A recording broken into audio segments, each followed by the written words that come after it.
Hello, so today I'm doing some prep work. I'm building my Player 2 controller, the blue one, and I plan on recording most of this to show you what it's like to build these things, to see what the process is. And so today I am doing a little bit of prep work. And what that is I wanted to make sure I have everything right. I tested this out on test piece of test MDF because I wanted to make sure I got the hole correct for the joystick.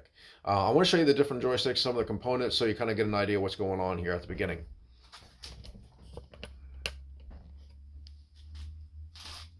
So first of all, this is the controller, or the joystick I'm planning on using. This is a HAP controller. This is called the HAP Ultimate, which I believe is like the highest tier. There's a couple different tiers. Um, these are the micro switches. Whenever you turn the joystick, it activates the micro switches underneath there. You see the little red buttons. And then these are the terminals. You've hooked the wires up to each terminal. Each one has two, as you can see. And one of the things I want to test today is the hole size. If you look, you can already see it, but you can see the hole inside there. What I'm testing today on this piece of test wood is the size of that hole. And here's why. For the buttons, you use a 28 millimeter, I believe it's called a Forstner bit. And you drill the holes with it, and that's the same size hole that I use for the joystick hole as well. The problem I had with the first time when I built the other one is that the hole was barely big enough, and what would happen is when you would hit one of the directions, like I'm trying to, so you can see it, when you hit up or down, left or right or whatever, it would actually hit the wood. And you don't want this joystick, the shaft of the joystick, to hit the wood at all, because that limits the movement and it won't move correctly. So you want that hole to be a little bit bigger, the whole way around 360 degrees, for that joystick to travel freely without hitting the wood. So what I did is, instead of the 28 millimeter, I got a 30 millimeter, I don't know if it's upside down, but anyway, a 30 millimeter Forstner bit. And that is what I drilled this hole with today. And I'm finding that I want to make sure it wasn't too big, because what can happen is the hole's too big. Whenever you hit down, up, left, or right, then the hole, be able to see the hole there. And I want to make sure that doesn't happen. It doesn't. So the 30 millimeter seems to be working pretty well. Actually, I probably could have gone bigger, 30, maybe 32, to give a little extra space in there. But I think I'll be able to get this to work, because I got the 28 millimeter hole to work with the other joystick. It was super close, and it actually bumps a little bit, but this one I got pretty much 360 degrees without it bumping. Now it's going to be a little bit thicker, because I'm going to have the plexiglass over top of that, so that's going to add a little bit extra thickness, which will make it a little tighter up here. So I just have to make sure this is centered like perfectly, which is hard to do. If you look, you can see my draw lines I put on here, and I had to move this thing around just a little bit, about 4 times, before I finally got in the dead center, because it has to be right in the dead center for this thing to match up. Now this is another kind of joystick. This is called a HAP, H-A-P-P joystick. Like I said, this is called the Ultimate version, which is the more expensive version. It's really nice. I like it. It feels good. This is, I believe it's pronounced Sanwa. I'm not sure, S-A-N-W-A. It's a completely different type of joystick. Now this is the one that came with the kit with the buttons. You can see it has the blue top on it. These don't feel nearly as. These are much looser. They're not nearly as tight. They don't feel nice and tight like these do. When you're pulling off the moves, you want a nice sturdy controller, especially for Street Fighter. This doesn't feel like that. I have one of these in the one joystick I have, an extra one, and it's really loose and doesn't feel that great. And they're not very good. Now, this is a cheap Sanwa. They make more expensive ones. I'm sure if you get a more expensive one, it's better. But these ones specifically aren't very good. But I like the HAP style better anyway. I don't like the ball top for Street Fighter. This is called a bat top. The way that feels on your hand is much smoother whenever you're playing Street Fighter, trying to pull off the moves. This type of joystick is good if you're playing Pac-Man. I miss Pac-Man, stuff like that. It's fine. But for Street Fighter, it just doesn't feel that very good. There's a couple of different differences other than the top. HAP joysticks are much thicker. These are made to be mounted in plywood or MDF, whatever. These can be used like on plastic enclosures. One of the differences is the length of the shaft. This one is pretty good length. I have a couple of the joysticks. It's much shorter, and the problem with that is when you mount it through 3/4 inch, wood, not much sticks out there. You can't, there you go, you can barely see, but see, it's only sticking out about an inch or maybe an inch and a half, 2 inches at the very top, and that doesn't give you much range of motion. So I think you can get ones with longer shafts, I'm not sure. But that's one difference between these. It's nice. These are good for putting in a plastic box. I have I'll show you this other now.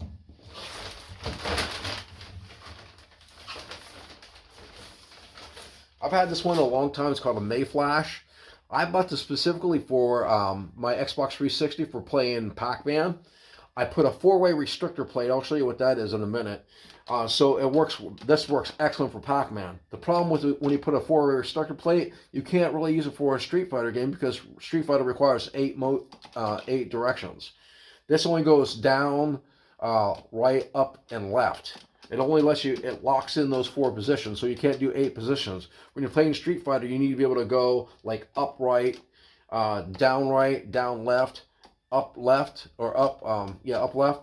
And you cannot do that with the 4-way restrictor plate. But if you don't have the 4-way restrictor plate and you're trying to play Pac-Man or a game that requires like a 4-way control, it doesn't work very well. Like you'll hit left to go left with Pac-Man, it doesn't move right.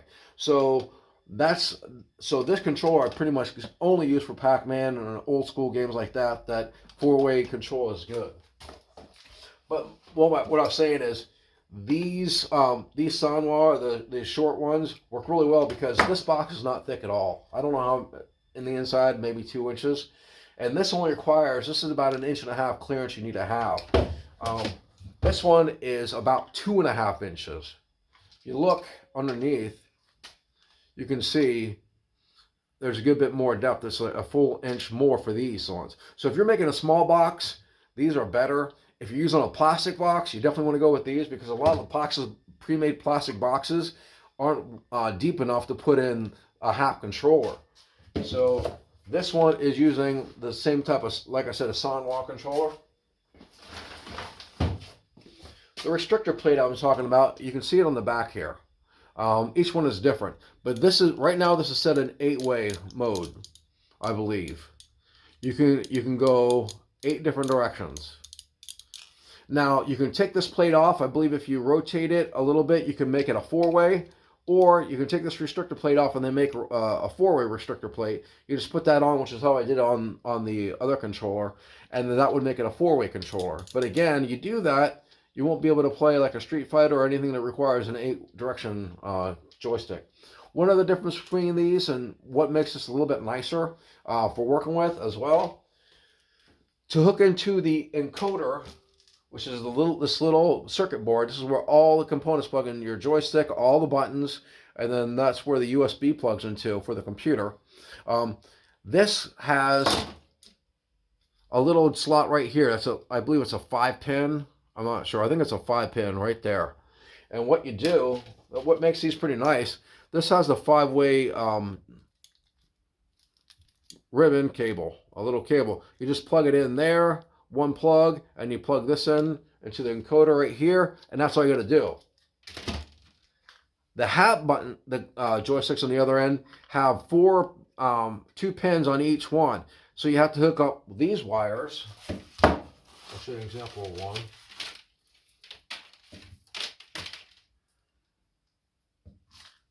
So you got to put 4 of these, 2 plugs into here, and then this plugs into one of these 2-pin connectors. There's up, down, left, and right. And so you have to do 4 of these into the HAP joystick. So it's a lot easier to work with this. The hole that you require on this is very small. You could probably use like a 24mm hole for this and it'd be big enough. So these are much easier to work with, but if you're going to be playing a heavy-duty game like Street Fighter, you're going to be using this joystick hard. HAP controllers are, at least in my opinion, much better. So anyway, like I said, that 30mm hole that I drew for this joystick seems to be pretty good. I could have went up a few more, but I didn't want it too big. But I think as long as I get it centered properly, it won't touch at all, which is exactly why I got the bigger size. And that's about it. Here's the buttons that I got for the blue controller. You'll see me put those in. I have not cut the wood yet. One other thing I want to talk about is the plexiglass. Here's a sheet of plexiglass that I got. I got 2 sheets of these, not just one.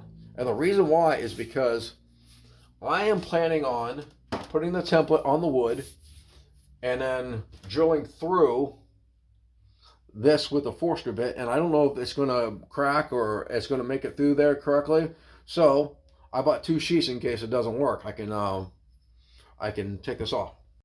So tonight I'm on my porch. I'm going to cut the wood. I have all the measurements set up for it. I'm going to cut a 16-inch cut the whole way across the board, and then I'm going to cut it into 10s for the top and the bottom, and then I got to cut a 3-inch for the front and the back. So I'm going to do those cuts right now. I'm going to pull my handy dandy mask. Make sure I don't breathe in any of that MDF weird dust.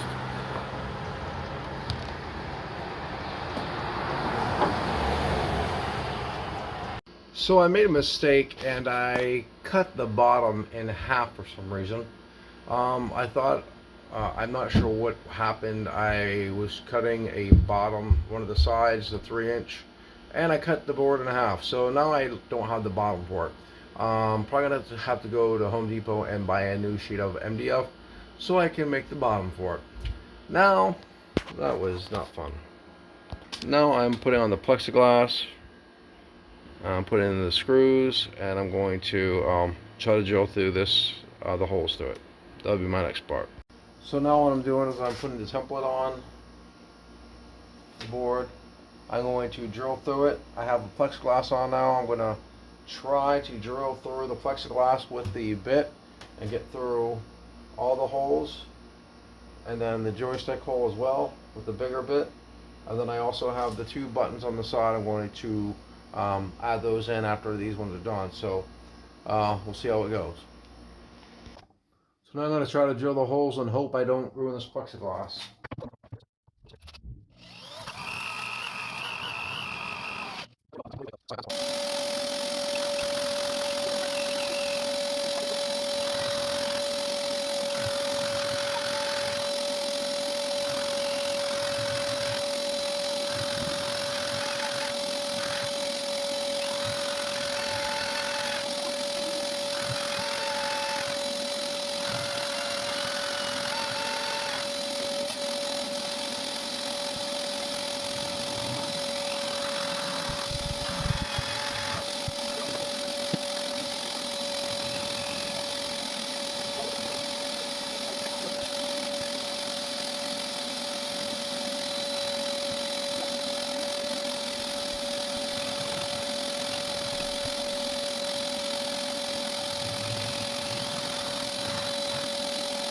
Here is the plexiglass cover that we just cut out, we drilled through, along with the top. Here's the top, and here's a plexiglass cover. Last time I had to drill the plexiglass separately. What I had to do is I put the plexiglass, or just a plain sheet, on top of the panel with holes in it, and I put this down, and I had to use the step drill. Give me that step drill, Lily. Lily's my helper today. Then I had to use a step drill, and then what I had to do is put it over, guess the center of each hole, and then put it in there, and then cut through it step at a time. It took a long time to do it this way. This was much easier and quicker. I got through the wood and the plexiglass all in one shot. It came out really clean. I think it's going to work out well. So all I got to do is fix the problem where I cut the bottom. I'm going to have to cut a whole new bottom for this, but I do have the sides cut. So once I do that, I can start gluing it and priming it. All right, so I got all the parts cut for this thing. I got a brand new bottom part for this. I had to buy a new piece of wood, MDF, because I cut the other one in half. That was a dumb mistake. But here are all the sides, and then here's the bottom of the top. Those where all the holes come through. These ones I had to cut this through here, so the smaller buttons, they won't fit through a 3/4 inch MDF, but with this you'll be able to put the nuts on the bottom. You'll see that later, and that's the joystick hole. So right now I got this all these parts cut. I sanded them down real nice. Lily helped me sand them. Sanded down. These are really smooth now. So now I am going to do the gluing, and I'll show you what it looks like when I have it glued and clamped. So I got this glued and clamped. It did not go very well. I definitely would have been better if I would have had a nail gun to nail the corners in instead of trying to glue every single corner. It was really difficult getting it. I don't know how I did it last time, but it went better, smoother than this time. But I got it all clamped. It's clamped. All 4 sides are clamped on there, and then I have the 2 ends clamped with these real long ones, because these are one of the long enough ones to get these ends here and there. So now I'm going to give it 24 hours. I'm going to have to sand down the edges, because since I wasn't able to get this perfect, it's not as smooth as I would have liked it to get, but I can't get any better than this, so I'm going to let it go and see how it turns out. So I just got done sanding this after the gluing was done. The gluing didn't go very well because it was kind of hard to getting it all together in one piece, the top and the sides. I should have just glued the sides together, let that dry, and then glue the sides to the top. If I ever do something like that again, that's why I'm going to do that, since I don't have a nailer. But I smoothed it out. It's really smooth now. All these edges are nice and perfectly smooth. You can see these edges here are smooth. I also sanded the front with a 220 grit paper, so it feels really nice and smooth here too. What I'm going to do next, I got one more thing to do before I'm going to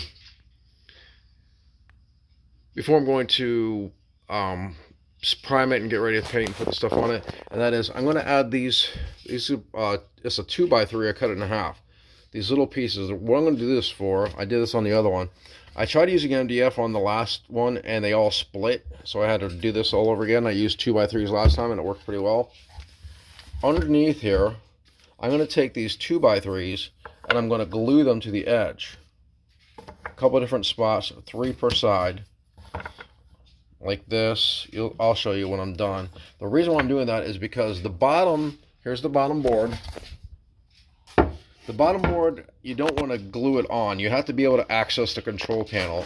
You have to access the stuff later on. If you ever want to take it apart, change out the joystick, change out the buttons, anything like that, you have to be able to remove the bottom. So you don't glue the bottom on. You want to put screws in it. The problem is with these this MDF wood, screwing through it doesn't seem to work very good, at least into these 3/4 inch edges. So last time I tried cutting MDF little pieces, the 3/4 by 3/4, and put in here, and with this screw down into it, and they all split. So I got these 2x3s, I cut them in half, and I screwed in that, and they did not split at all. They worked really well. So I'm going to go ahead and do that. See if I can get this in the corner. Over here I can't get this in the corner because I got a button right there. So I'm just going to maybe move it out a little bit out of the way, and then put one over here. That way I have 6 screws going through the bottom into these mounting posts, or whatever you call them. So right now I'm going to glue all these 3 in, or all 6 of these in, and then one problem, since the gluing of the top didn't go as well as I wanted to, it's a little bit not square. It's a little bit off by like about a 1/16 of an inch. So what I have to do is, once I get that done, I'm going to drill down through the top, and I'm going to have a little bit of an edge around here. Fortunately, this board is a little bit bigger than smaller for some reason, and so I'm going to have to sand all these edges around here. Like this one side's going to be off a little bit there, but once I sand it down, it should be pretty flush and pretty smooth. You won't hardly even notice it probably when I'm done, but that's the next step. So here I got all the these things glued in there. That's where I'm going to be able to screw the bottom into. And I just want to show you what that looks like when I'm gluing it. Here I got all these pieces glued in. The 2x3s I have cut in half. So now I'm going to measure how far it is from the edge on each side. And then I'm going to mark down where that is, and then put the bottom on. And then drill the holes in this place to mount the bottom. So I got the bottom done. I got the edges all sanded out. It took a while because since the boxes are perfectly square, the edges were sticking out a little bit on the bottom, so I had to sand them down a good bit. But overall, it turned out pretty nice. I got one last step to do before I start priming it, and that is I'm going to put the plexiglass on it. I want to sand the edges of the plexiglass, because once I put that on there before, the edges felt a little bit rough, and so I want to get those sanded before I do anything else. So that'll be the next step. So I just got done sanding the plexiglass. It was a little more work than I thought, but it worked better than I thought, actually. There's a little bit of specks in here right now, but that's because I gotta take it apart, clean the top and the bottom before I actually put it on. But this is really turned out nice. If you look here, I tapered the edge. I did not do that in the other one, and I wanted to do it on this one because the edge was a little bit sharp. So here I have it ready to prime. I got all the holes done. Here's the top.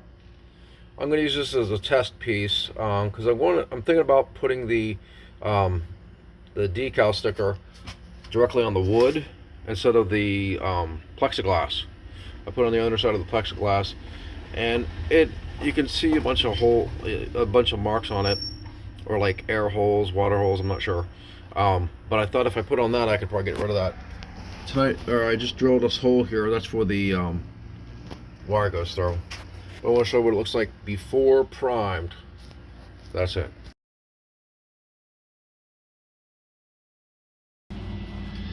I got done. I did 3 coats of primer on it. I used I used primer that you brush on. I used a roller before, but this time I used a sponge paintbrush. When I got done, I did 3 coats on both of these. It looked pretty good coverage. And then I sanded it with a 320 grit sandpaper. Got it pretty smooth. I mean, I got all the rough spots off. And then I wet sanded it with a 400 grit sandpaper. Now, usually I use this palm sander. The problem with this, when you're using thinner sandpaper, is it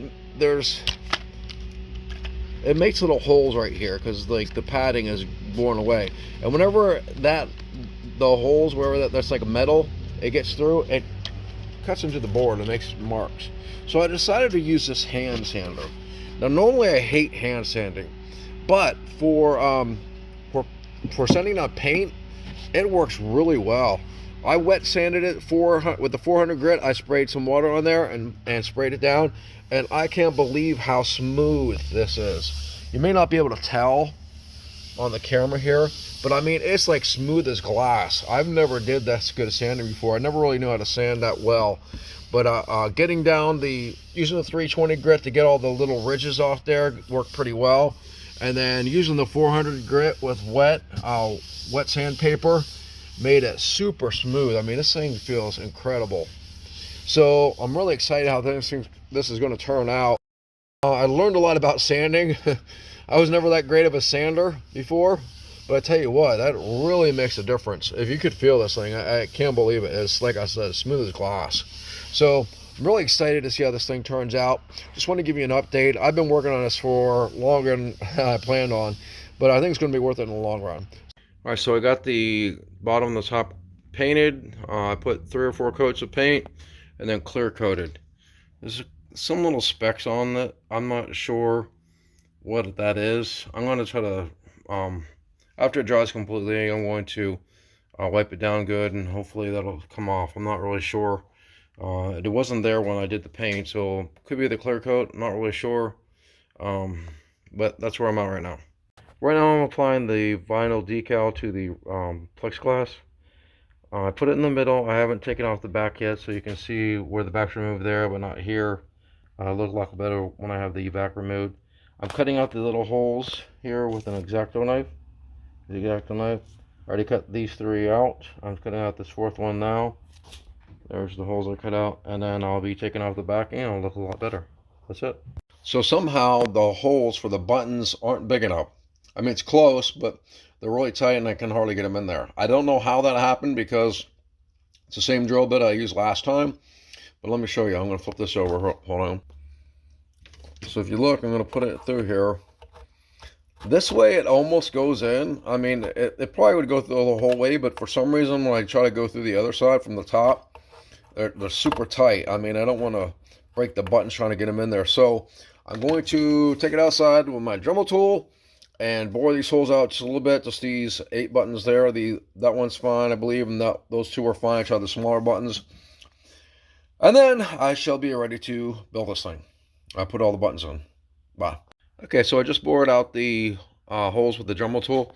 As you can see, I didn't bore out that one's black, but the inside of these holes are all wood color.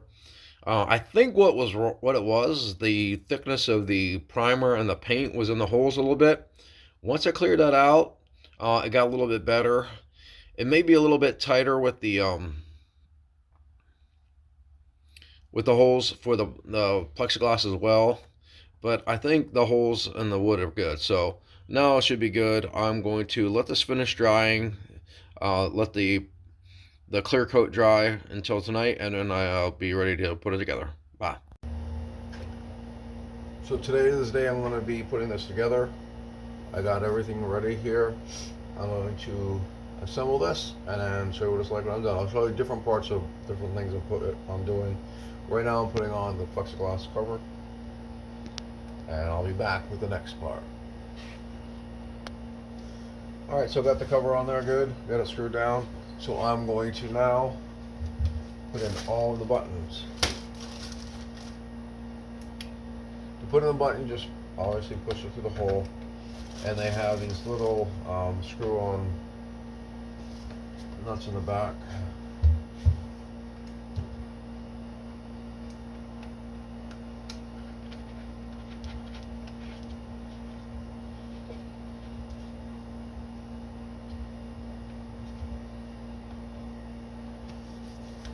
There's the nut in the back. You gotta tighten them on the side other it can go. I'm gonna put the rest of them on, and I'll be right back. So as you can see, I got all the buttons in. I have them all put down. Next thing is to put in the joystick. This part is a little bit more difficult because this has to be lined up properly in the hole. If it's not lined up just right, the joystick shaft will bang up against the plastic of the plexiglass or the wood inside, and it won't do full motion. So you need to make sure it's lined up perfectly in this hole so it doesn't hit up against the wood and stuff, so it can go full motion. Alright, as you can see, I just mounted the joystick base right here. I wanted to show you something I did because this was I had a problem with this on the last one, and the problem was that the joystick shaft was bumping up against the wood on the inside, like I told you about before.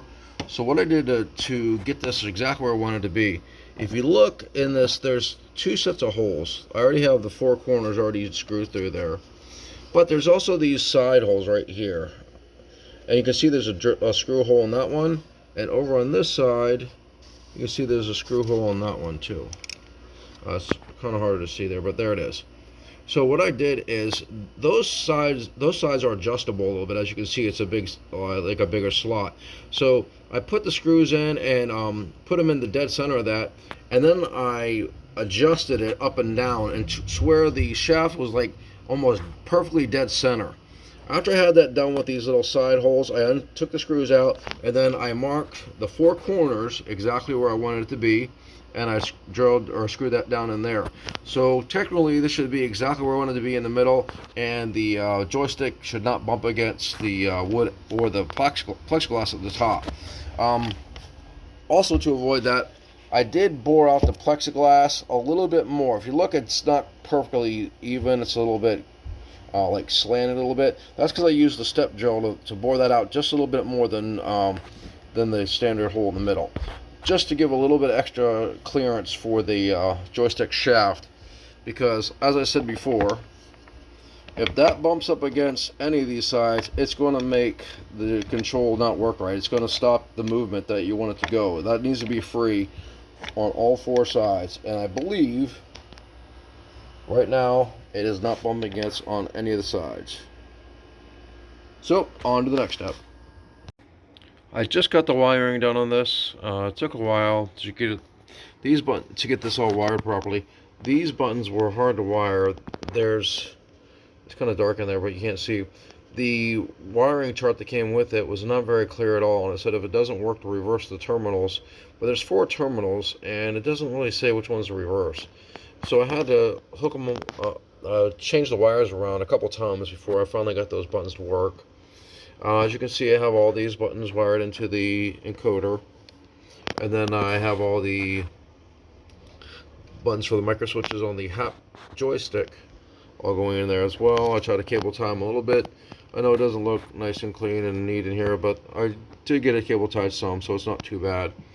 And so what I'm going to do is test it out one more time before I finally put the bottom on it, and it will be done. So I'll keep you posted as soon as I'm done with that. Okay, I've hooked up to my computer into the USB port. Now I'm going to test it out. The way to do that, you go to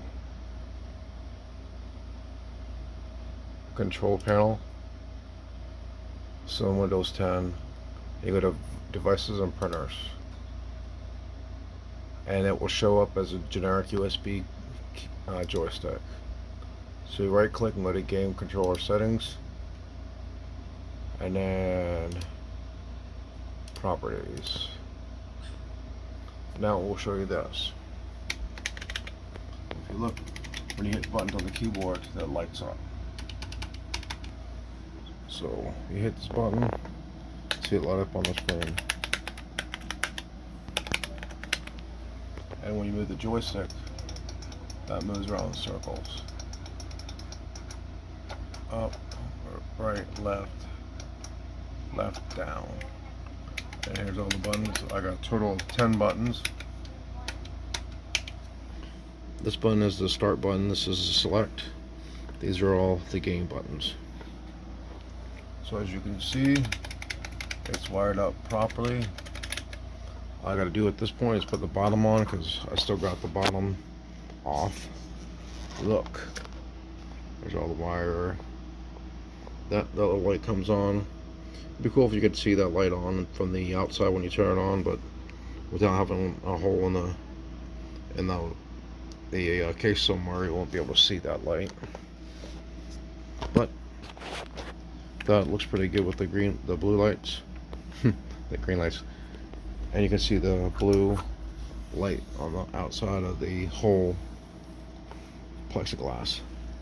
So I think it looks really good. I'm going to test it out in a game, and I'll show you a game with player 1 versus player 2. Alright, since everything tested out well, when I hooked up to the computer, I came downstairs, put the bottom on and screwed in the screws.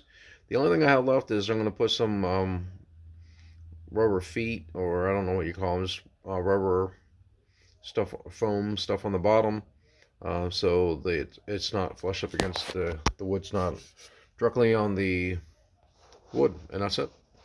So I got the rubber feet on. As you can see, I cut holes in the bottom of it, so if I wanted to take the bottom off, I could do that without taking these foam things off there. And so now I got it completely done. Turned out really nice. So I am ready to test this thing out. So I will show you a video of this and the player 1, which I will show you this right now. Hang on. There's the player 1 joystick. So I got the red and the blue. I think that looked really good. Looking forward to using this. The only thing I'm going to change on this one, as you can see, it has a black joystick. I'm going to switch that out with a red one, and I'm going to show you why in a second. This blue joystick is called the HAP Ultimate. This one's a lot more expensive than the one on the other one. The black one over there on the other controller was the cheapest version. This one's a lot better. It feels really nice. So I think the red one will match better, obviously, and it will work better, because the feeling on this one is much better than the other one. The other one's a cheaper one. So looking forward to giving these ones a try, and I'll show you a video of that.